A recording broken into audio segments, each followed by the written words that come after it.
They say you have 3 names. The one you inherit from your family, The one your parents gave you. And the one you make for yourself. So create the brand of you. Find the job you've always dreamed of and make it yours by going to Irish Jobs, Ireland's online recruitment platform. Take control of your career. Visit irishjobs.ie and move up to the next level you. Irish Jobs. Make a name for yourself.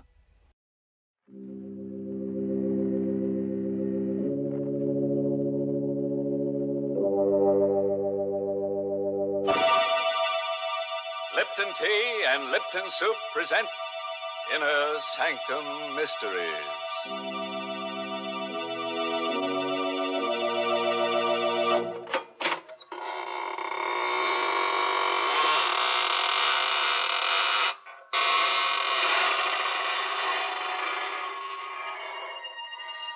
Good evening, friends. This is your host of the Inner Sanctum inviting you in through the creaking door. Come on in and enter into the spirit of things.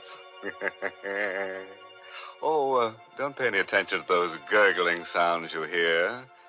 They're the unfortunate ones. The midnight spirits who were caught haunting before midnight. Poor things. All they can do now is gurgle because they've evaporated into distilled spirits. What a horrifying thought, Mr. Host. Can't we ever talk about the brighter side of life? Well, don't forget, Mary, murder is my business. Well, thank goodness it isn't mine.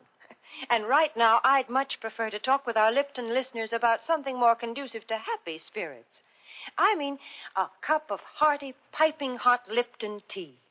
You know, it's really wonderful, the extra delight you get from this superb tea, friends. And the reason is simply this. Lipton's grand brisk flavor. Brisk, you know, is the tea expert's own word for the fresh, full-bodied, lively flavor of Lipton tea. Because unlike ordinary teas, Lipton's is never flat-tasting or lifeless. Lipton tea is always spirited, full-flavored, truly satisfying. Why, I'd even go so far as to say that once you've tried it, I think you'll enjoy Lipton tea more than any other tea you've ever tasted. And I'll go even further, Mary, and introduce our listeners to tonight's story. It's an original radio play written especially for Inner Sanctum by Emil Tepperman and starring Richard Widmark in the role of Alex Gregory. It's about a man who became master of a secret so fearful that it could never be revealed to any mortal, living or dead. But let him tell you the story himself, how he learned the most terrible secret in all the universe, and what he did with it.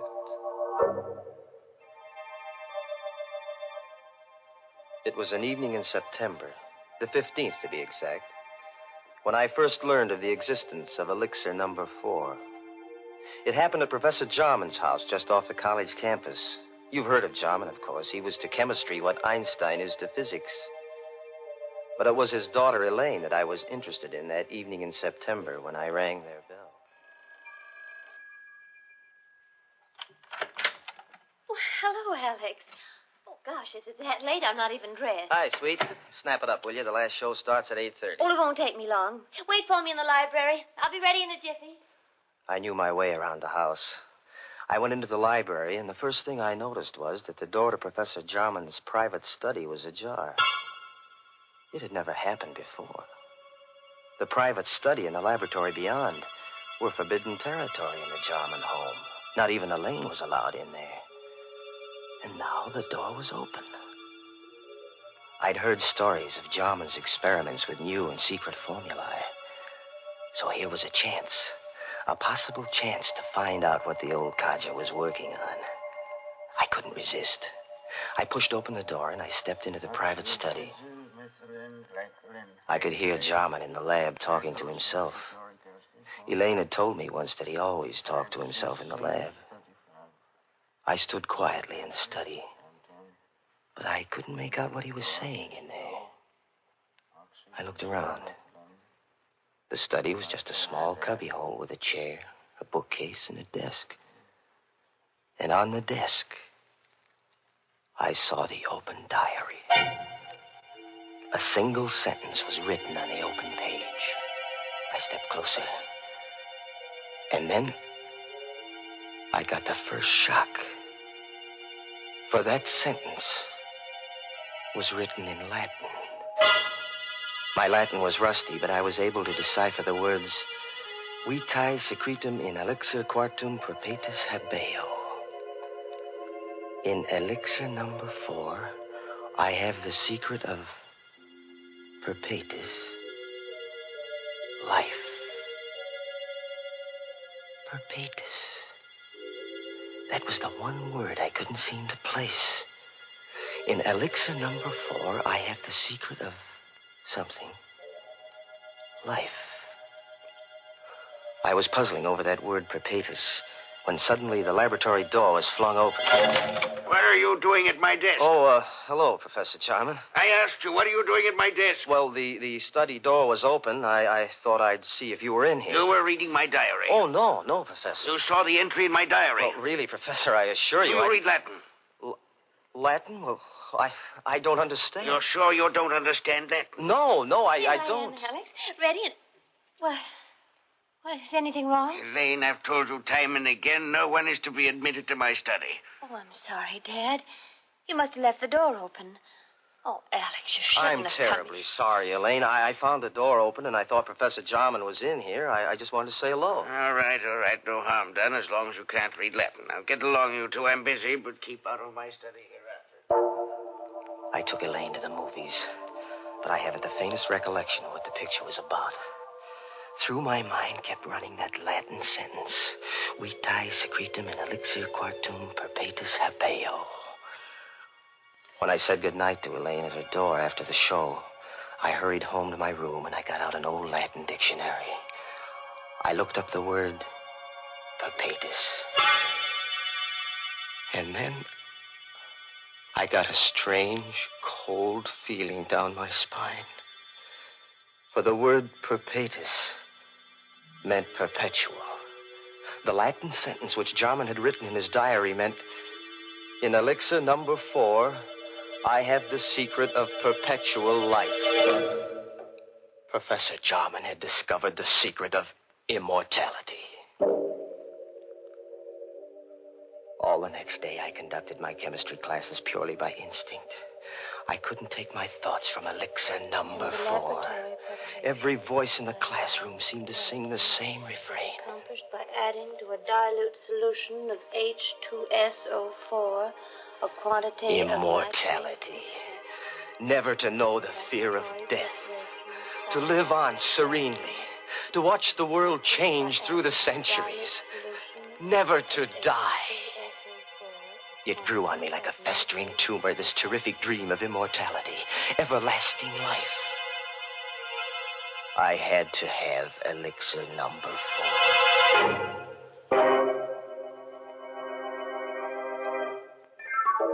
In the afternoon, the first free period I had, I went down the hall to Jarman's office. Come in. May I come in for a moment, Professor? Oh, it's you. Yes, come in, but I haven't much time. Professor, I want to apologize for last night. Let's forget about it. No harm done. Well, whatever it was you had written in your diary, it must have been pretty important. Oh, no, not at all. Only some chemistry notes. Nothing of any importance. Just something I've been experimenting with. Well, I'd be very glad to assist you, Professor. Anything I could do, That's very kind of you, young man, but I don't need any assistance, thank you. As a matter of fact, the experiment is completed. You mean you're all finished? All but the practical application. Oh. Well, couldn't I help you on that? It won't be necessary. Tonight, I'm taking the last step. Tonight? I knew what that meant. Tonight, he was going to use elixir number 4. He was going to administer it to himself. I had to act tonight or never.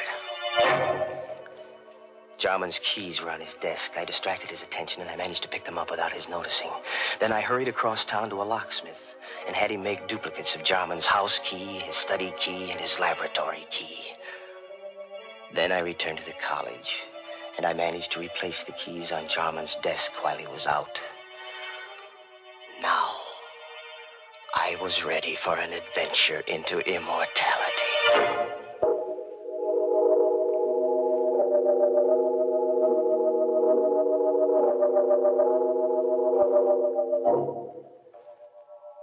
8:30 that evening, I let myself into Jarman's house, opened the study door, and stepped quietly over to the laboratory.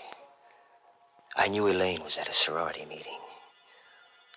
The professor and I were the only ones in the house. Jarman was standing at the lab table with his back to me, talking away to himself. There was a small vial on the table and a hypodermic syringe alongside it. Equal quantity administered yesterday will be sufficient. At my age, since my blood is too thin, I require the additional dose. But a younger man would need only one injection to cause the necessary type change in his blood. Who's that? Good evening, Professor Jarman. I hope I'm not interrupting. What are you doing here? How did you get in? So elixir number 4 changes the bloodstream, huh? What do you want in here? Quit stalling, Professor. I know what elixir number 4 is. Oh. So this is it. Elixir number 4. Careful. Don't spill it. How much of this stuff have you got? That's all there is. 5 cc's. You mean you haven't got any more? It took me 5 years to distill 10 cc's. Before that, I experimented for 10 years. I failed 3 times. And this is your 4th try, huh? Elixir number 4. And there isn't any more of it? It will take me 5 years more to make up another bat. Please be careful. Don't drop it. Don't worry, I won't. You said this is enough to make the average man immortal. Me, for instance? It's not for you. You hear me? Not for you. Oh, yes, it is, Professor. It's for me. I won't let you... What are you doing with that mallet? What do you think? No. I'm so sorry, Professor. Wait. I'll let you have it. Don't kill me. I've got to kill you. When I take this dose of elixir number 4, I'll be immortal. And I don't want anyone to know it. Away, you fool. You'll never enjoy your immortality. You'll wish you were dead 1,000 times. I'll come back to remind you. Back to remind you.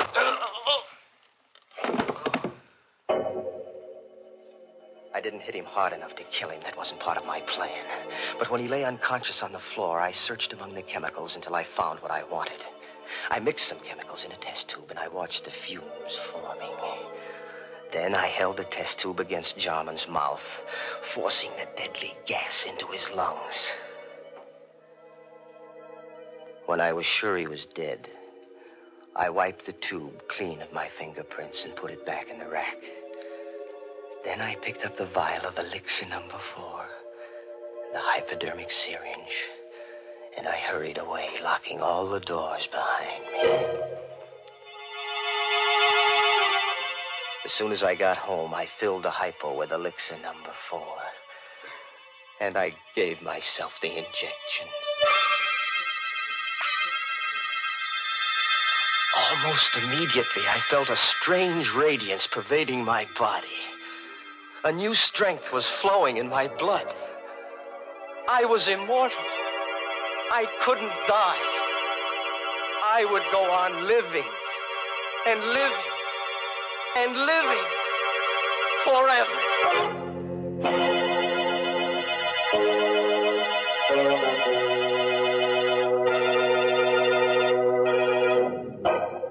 Hey, what's going on here?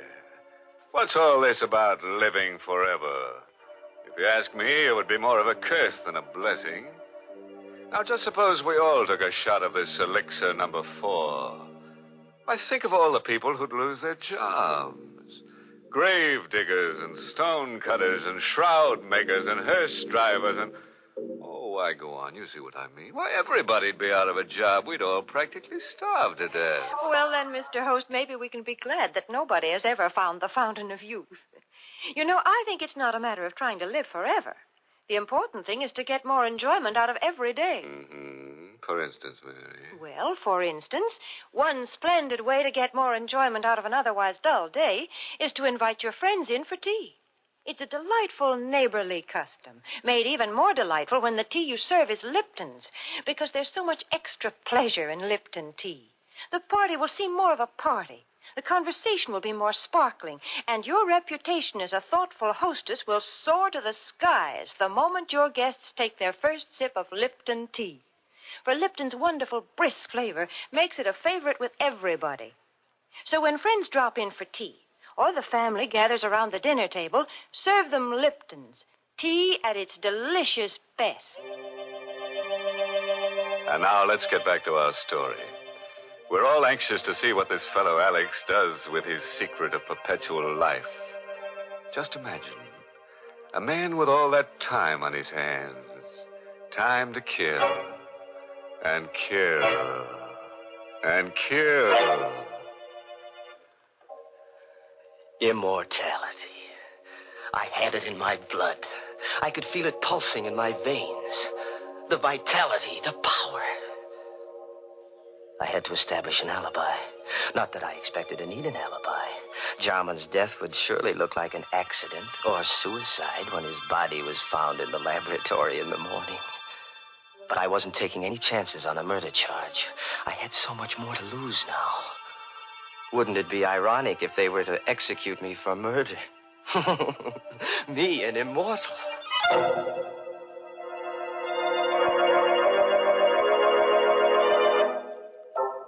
Next morning, I stopped at Jarman's house and rang the bell. I knew Elaine must have gone right to bed when she returned from the sorority meeting last night, because she never disturbed her father when he was in the lab. But now, when she discovered that he hadn't been to bed all night, she'd want to investigate. And I wanted to be there when the body was found. Oh, good morning, Alex. Hello, sweet. What's wrong? You look worried. Come on in. Alex, I am worried. Dad's still in the lab. He didn't go to bed last night. Well, what of it? He must be working on something big. No, I'm afraid something's happened. I knocked at the door just now, and there was no answer. The door was locked? Well, yes, but I have a pass key. I wonder if I ought to use it. Well, of course you should. Well, please, Alex, you come with me. Of course, darling. Together, we opened the laboratory door. I was all set to act horrified when we discovered the body on the floor. But there was no need to act. I was horrified. For the lab was empty. There was nothing on the floor. The body of Professor Jarman was gone.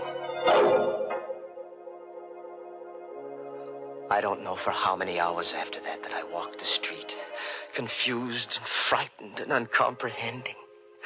I tried to reason it out. How Jarman's body had walked out of that lab. There was only one solution. Jarman had already taken one dose of elixir number 4. It must have counteracted the poison that I'd forced into him. He must have gotten up and then walked away. But where?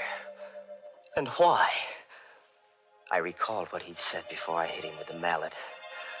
Yes, I could hear his voice faintly strumming at my brain. You'll never enjoy your immortality.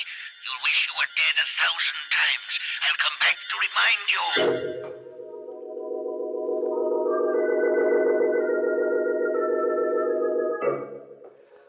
The next day, I went to Elaine's house, and I saw that she was taking her father's disappearance pretty hard. Oh, Alex, I don't know what to make of it. Do you think that Dad...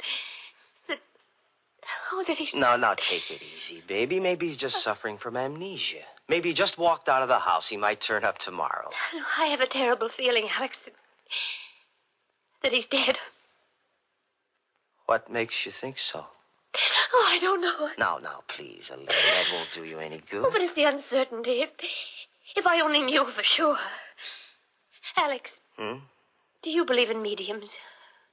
Communicating with the dead? Do you believe a medium can put you in touch with the dead? Oh, is that what you're thinking of, darling? Going to a medium? But don't you see, Alex, if Dad is dead, maybe...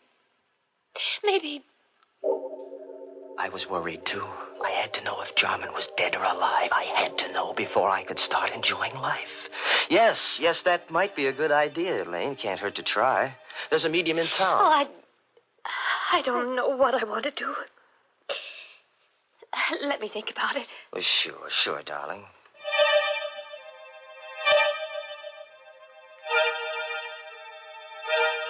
In the days that followed, I began to doubt whether I really was immortal.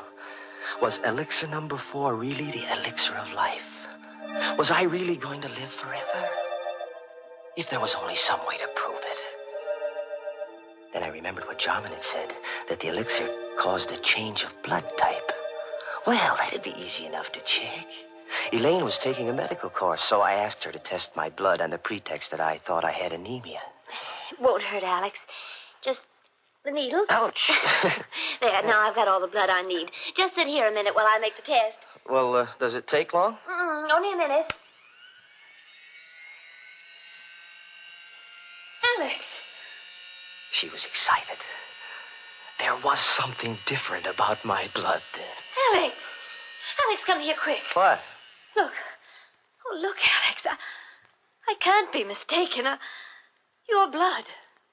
It's a new type. Elaine couldn't get over the discovery that my blood was a new type. I'd asked her not to tell anyone about my new blood type, but I knew she wouldn't be able to keep the secret for long. And once it got out, people might begin to suspect what I already knew for sure, that I was immortal.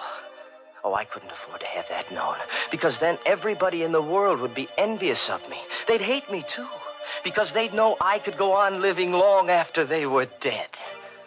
Oh, no. No, it had to be a secret forever. No one in the whole world must know, except myself. And the only person who could spill the secret now was Elaine. So, there was only one thing to do. Elaine furnished the opportunity herself the next day. Alex, I've been thinking about that medium. I've got to know if Dad is alive or dead. All right, whatever you say, darling, if it'll make you feel any better. I'll go with you, of course. Just the two of us, huh?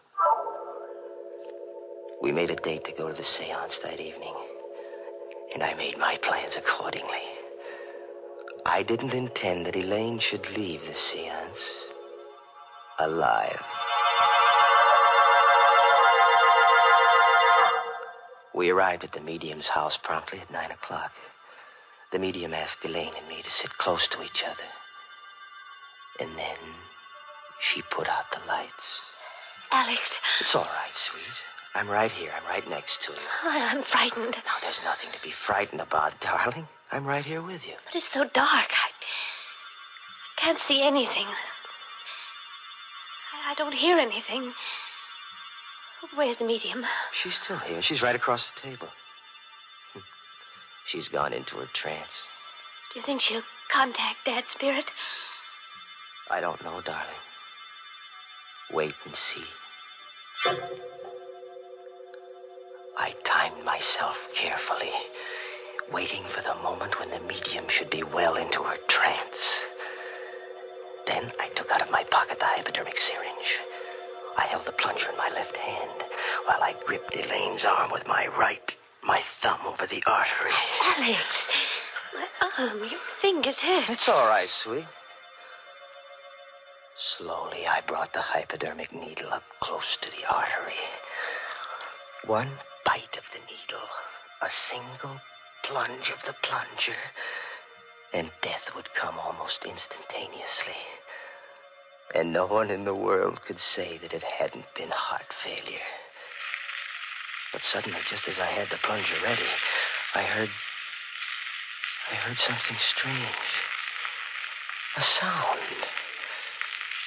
In the room where there should have been no sound. You'll never enjoy your immortality. You'll wish you were dead 1,000 times. I'll come back to remind you. Back to remind you. The voice of the dead. Back to remind you. Jarman, where are you?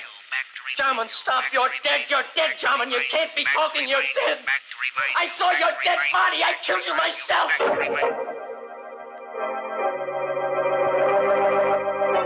Suddenly, the lights flashed up. The room was full of police. Arrest him, officer. He killed my father. You heard his confession. That voice. That was Dad's voice, Alex. A recording. What? A recording? That's why he always talked to himself in the lab. He had a wire recording machine. He talked while he carried on his experiments so that there'd be a permanent record. The wire recorder picked up everything that was said in the lab the night you killed him. But we could never have proved it was your voice in court if you hadn't confessed just now. Yes, but the body. I found Dad dead that night when I got back from the meeting. And I hid the body until I could find his murderer. And now, Alex, I found him.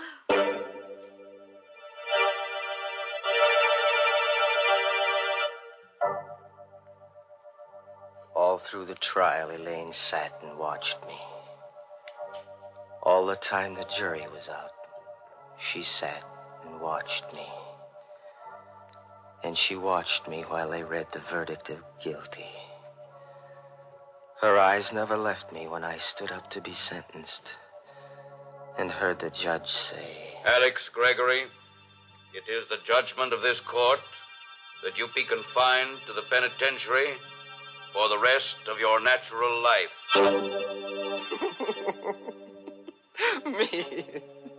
Me of all people. Me sentenced to imprisonment for life. Me in whose veins runs the precious elixir number 4. Imprisonment for the rest of my natural life, which means forever.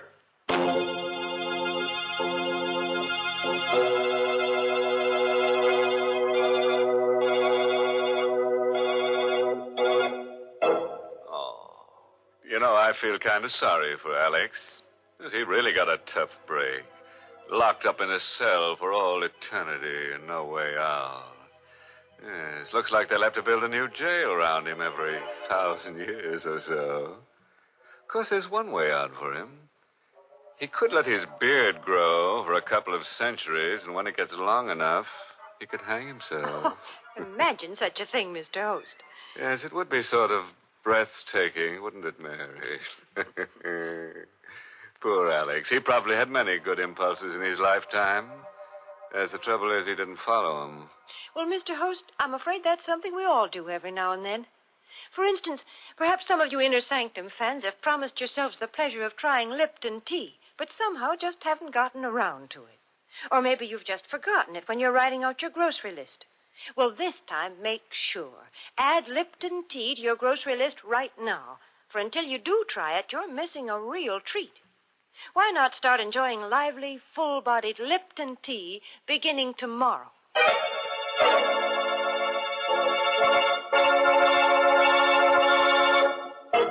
And now, friends, before I say goodnight, here's a pleasant bit of philosophy. Biologists tell us that all life starts in a little cell. And for convicted murderers, it ends there, too. Oh, by the way, this month's Inner Sanctum mystery novel is Death in the Limelight by A.E. Martin.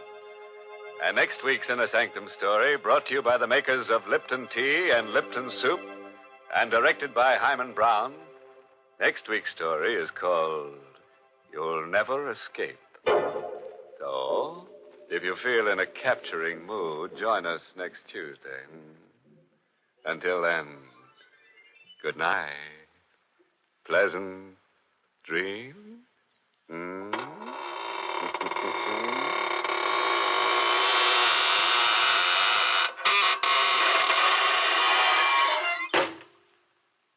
Friends, you want to know how to make an ordinary meal into a feast?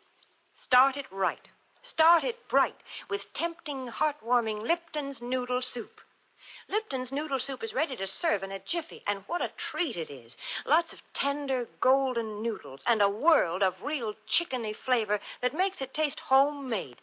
It's economical, too. Lipton's Noodle Soup mix costs less and makes lots more than canned soups. So try Lipton's Noodle Soup real soon. And don't forget to tune in next week at the same time for another Inner Sanctum mystery.